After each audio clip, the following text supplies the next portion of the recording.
Sa ilalim ng administrasyon ni Pangulong Marcos Jr., makakatiyak ang mamamayang Pilipino na ang 2026 budget ay tapat, masinop at tumutugon sa pangangailangan ng lahat.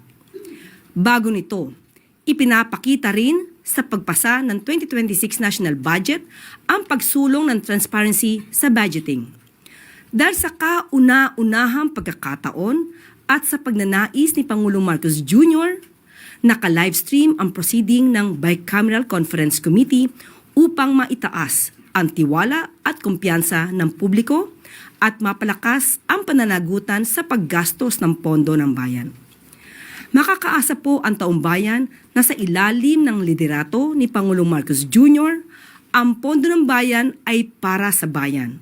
Magagamit ito ng tama at mailalaan para sa kapakanan ng bawat Pilipino saan mang panig ng mundo.